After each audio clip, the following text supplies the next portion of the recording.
Nah, baik, kali ini saya akan menjelaskan tentang dampak negatif jika makhluk hidup terpapar oleh zat radioaktif. Nah, sebelum itu kita sebenarnya harus memahami sebenarnya apa sih itu zat radioaktif. Nah, jadi sebenarnya zat radioaktif itu adalah zat yang tidak mempunyai isotop stabil, sehingga bisa disebut juga sebagai radioisotop. Nah, zat tersebut dapat memancarkan sinar radiasi yang disebut sinar radioaktif berupa ada sinar alfa, ada sinar beta, dan ada sinar gamma.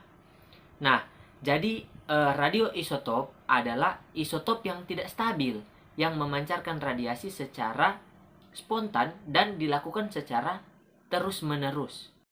Nah, berikut ini sebenarnya beberapa dampak negatif jika makhluk hidup itu terpapar oleh zat radioaktif.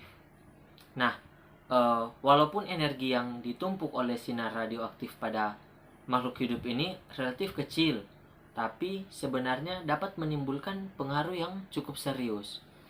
Hal ini karena sifat dasar dari sinar radioaktif itu sendiri, yaitu dapat mengakibatkan ionisasi, pemutusan ikatan kimia penting, atau membentuk radikal bebas yang reaktif.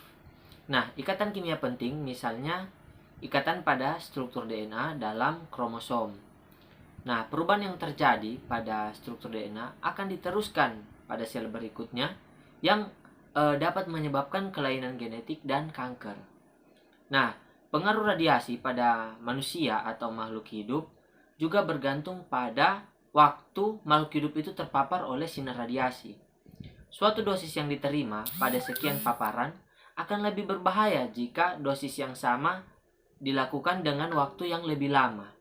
Apabila makhluk hidup terkena radiasi atau bom atom nuklir yang berbahaya, biasanya akan terjadi mutasi gen karena terjadi perubahan terhadap struktur zat serta pola reaksi kimia yang merusak sel-sel tubuh, baik tumbuhan maupun hewan atau binatang. Nah, pada manusia biasanya timbul dampak berupa pusing-pusing, nafsu makan berkurang, terjadi diare, demam, berat badan menurun, kanker darah, dan meningkatnya denyut jantung atau denyut nadi. Nah, jadi kesimpulannya sebenarnya secara alami kita manusia mendapat radiasi dari lingkungan sekitar kita. Misalnya radiasi sinar kosmis atau radiasi dari radioaktif alam.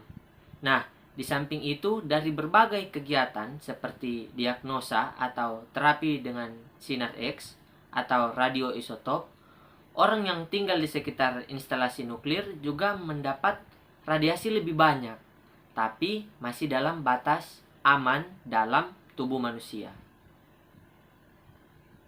Sekian dan terima kasih.